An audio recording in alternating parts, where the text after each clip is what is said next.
Hello दोस्तों, इस video में इम्पोर्टेंट जीके जीएस क्वेश्चन देखने वाले हैं। यह वीडियो सभी कम्पिटिटिव एग्जाम्स के लिए महत्वपूर्ण रहने वाला है, तो आप लोग लास्ट तक जरूर बने रहिएगा। तो चलिए देखते हैं क्वेश्चन नंबर 60 से। क्वेश्चन नंबर 60 है कि निम्नलिखित में से कौन द्वितीयक प्रदूषक है। तो इसका जो राइट आंसर होगा ए ऑप्शन। तो देखिए, स्मॉग जो है ये द्वितीय प्रदूषक है। प्राथमिक प्रदूषक जो है ज्वालामुखी विस्फोट से राख, carbon monoxide, sulphur dioxide, nitrogen oxide, carbon dioxide आदि है। द्वितीय प्रदूषक जो है ये फोटोकेमिकल, घूम, कोहरा, जमीनी स्तर पर ओजोन, ठीक है, पेरोक्सी एसिटाइल नाइट्रेट आदि हैं। ठीक है। अब देखिए, AQI का जो फुल फॉर्म होता है ये होता है एयर क्वालिटी इंडेक्स, यानी वायु गुणवत्ता सूचकांक। ठीक है। अब देखिए, AQI के अंतर्गत SO2, NO2, PM10, PM2.5, COO3, PB एवं NH3 के मात्रा की गणना करते हैं। नेक्स्ट है कि इस निम्नलिखित को सुमेलित करें। तो देखिए, इसका राइट आंसर होगा सी ऑप्शन। क्या होगा? तो सी ऑप्शन होगा। ठीक है, सी ऑप्शन क्या होगा? राइट होगा। ठीक है। तो ध्यान देना है कि जो है धान्य और अनाज, ये चावल है, धान्य और अनाज। ठीक है, धान्य और अनाज क्या है? तो चावल है। उसके बाद दूसरा है दूध और मांस, तो ये क्या है? मछली। दूध और मांस मछली। उसमें है वसा और शर्करा, ये घी। वसा और शर्करा घी। दालें और फलियां, ये है मसूर की दाल। ठीक है, तो इसका सी ऑप्शन क्या होगा? राइट होगा। क्वेश्चन नंबर देखिए 62 है कि निम्नलिखित में से किस युग में खुला परिसंचरण तंत्र पाया जाता है। तो 62 का सी ऑप्शन।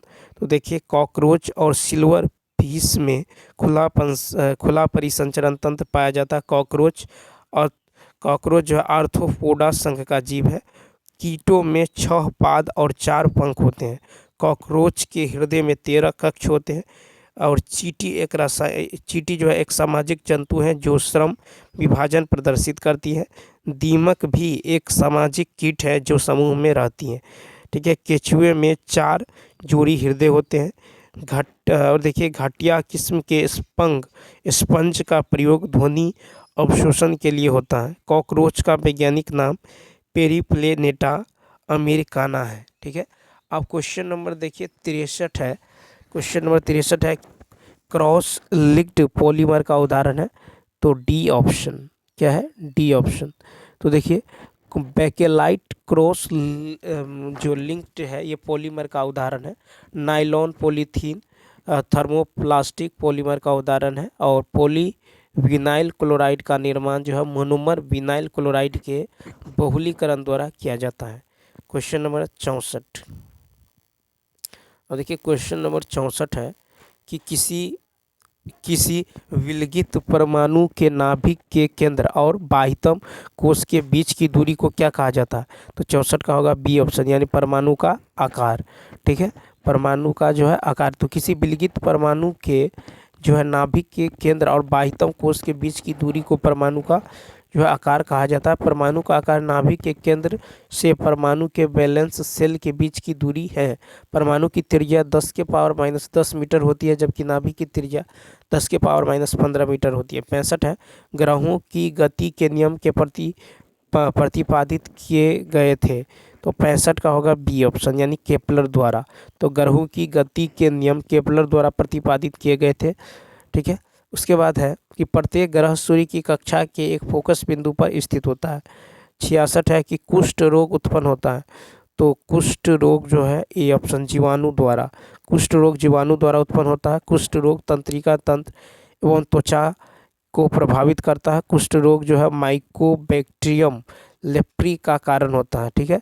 और सिफिलिस रोग का कारण जो है ट्रिपोनेमा प्लेडियम जीवाणु से होता है। प्लेग रोग जो है पास्चुरेला, ठीक है, पेरिस्टस के कारण होता है। हैजा रोग का कारण जो है विब्रियो कोलेरी जीवाणु है। नेक्स्ट है कि अम्ल वर्षा के लिए उत्तरदायी गैसीय प्रदूषक है। तो 67 का जो होगा ये होगा डी ऑप्शन। ठीक है, 67 का क्या होगा? तो डी ऑप्शन। ठीक है, डी ऑप्शन, सल्फर डाइऑक्साइड। अम्ल वर्षा के लिए उत्तरदायी गैसीय प्रदूषक सल्फर डाइऑक्साइड है। और वायु प्रमुख वायु प्रदूषक CO, SO2, H2S, HF, NO, NO2, NH3 है। ठीक है, अब चलिए देखते हैं क्वेश्चन नंबर 68। कहता है कि जीन द्वारा नियंत्रित होता है। 68 का ए ऑप्शन। तो देखिए, जीन द्वारा आनुवंशिकता नियंत्रित होता है, न कि प्रोटीन संश्लेषण। ठीक है, गुणसूत्रों पर स्थित डीएनए की कमी, डीएनए की बनी वो अति सूक्ष्म रचनाएं जो आनुवंशिक लक्षणों का धारण एवं उनका एक पीढ़ी से दूसरी पीढ़ी में स्थानांतरण करती है, जीन वंशाणु या पैतृक कहलाती हैं। ठीक है, अब देखिए कि डीएनए में 4 नाइट्रोजन क्षारक एडेनिन, ग्वानिन, थाइमिन और साइटोसिन पाया जाता है जो नाइट्रोजन युक्त होता है। डीएनए की द्विकुंडलित संरचना की खोज जेम्स वाटसन और फ्रांसिस क्रिक ने किया था। उसके बाद देखिए 69 है। देखिए क्वेश्चन नंबर 69 है कि निम्नलिखित कौन सी गैस वायुमंडलीय प्रदूषक है। तो इसका right answer C, sulphur dioxide. Sulphur dioxide gas वायुमंडलीय प्रदूषक है। वायुमंडल में लगभग 78% नाइट्रोजन पाया जाता है। वायुमंडल में लगभग 21% ऑक्सीजन पाया जाता है। वायुमंडल में 0.03% कार्बन डाइऑक्साइड गैस पाया जाता है। CO2 गैस शुष्क बर्फ यानी ठोस बर्फ भी कहा जाता है। CO2 गैस वायुमंडल को गर्म करती है। ठीक है, क्या करती है, तो गर्म करती हैं। ठीक है, और प्रमुख ग्रीन हाउस गैस एवं पृथ्वी को गर्म करने में जो है इसका प्रतिशत भाग दिया गया है। जैसे जलवाष्प जो है 36 से 70%, कार्बन डाइऑक्साइड 9 से 26%, मीथेन 4 से 9 और ओजोन 3 से 7%, नाइट्रस ऑक्साइड जो है 2 से 4% और पर फ्लोरोकार्बन जो है 1 से 2%। क्वेश्चन नंबर देखिए 70। तो क्वेश्चन नंबर 70 है कि हड्डियों में जमा मुख्य खनिज तत्व होता है। तो डी ऑप्शन, कैल्शियम। हड्डियों में जमा मुख्य खनिज तत्व कैल्शियम है। हड्डियाँ जो है ट्राई कैल्शियम फॉस्फेट का बना होता है। देखिए कि कैल्शियम की 1.2 ग्राम दैनिक मात्रा व्यक्ति के लिए अनिवार्य है। कैल्शियम हड्डियों एवं दांतों को दृढ़ता प्रदान करता है। कैल्शियम रुधिर के स्कंदन में अहम भूमिका निभाते हैं। कैल्शियम पेशीय संकुचन प्रक्रिया से संबंध होते हैं। हमारे शरीर में 2% कैल्शियम धातु पाया जाता है। फॉस्फोरस जो है 1.2 ग्राम दैनिक जीवन में आवश्यक है। फॉस्फोरस हड्डियों एवं दांतों को मजबूत करता है। क्वेश्चन नंबर 71 देखिए। क्वेश्चन नंबर 71 है कि निम्नलिखित में से किस नियम के अनुसार विद्युत धारा द्वारा उत्पन्न ऊष्मा चालक के प्रतिरोध धारा के वर्ग और इसके प्रवाहित होने के समय के समानुपाती होती हैं। तो ए ऑप्शन यानी जूल नियम। जूल नियम के अनुसार जो है विद्युत धारा द्वारा उत्पन्न ऊष्मा चालक के प्रतिरोध धारा के वर्ग और इसके प्रवाहित होने के समय के समानुपाती होता है। 1 जूल लगभग 0.24 कैलोरी के बराबर होता है। ठीक है, और 1 जूल 1 मीटर प्रति सेकंड के वेग से चलने वाले 2 किलोग्राम द्रव्यमान की ऊर्जा के बराबर होता है। 1 जूल बराबर होता है 1 न्यूटन गुनी 1 मीटर और ऊर्जा कार्य की ऐसा इकाई क्या होता है, जूल होता है। ठीक है, अब देखिए क्वेश्चन नंबर जो है क्वेश्चन नंबर 72। ठीक है, क्वेश्चन नंबर 72। इससे पहले देखिए कि यूनिट नाम ब्रिटिश भौतिक विज्ञानी जेम्स पी जूल की मान्यता में रखा गया है। ठीक है, और अंतर्राष्ट्रीय इकाई प्रणाली के अंतर्गत ऊर्जा या कार्य की एक व्युत्पन्न इकाई है और एक BTU लगभग 1055 जूल के बराबर होता है। 72 है कि एगोर प्राप्त किया जाता है। तो ए ऑप्शन शैवाल से। ठीक है, एगोर शैवाल से प्राप्त किया जाता है।